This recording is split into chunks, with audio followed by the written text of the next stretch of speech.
çekeyim. İyi молодец. Ramazan mı geçti o? Şunu takayım.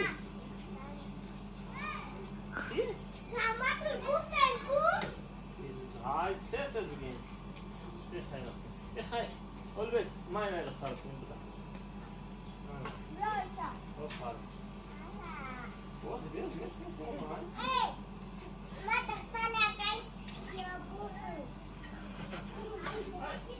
Ah.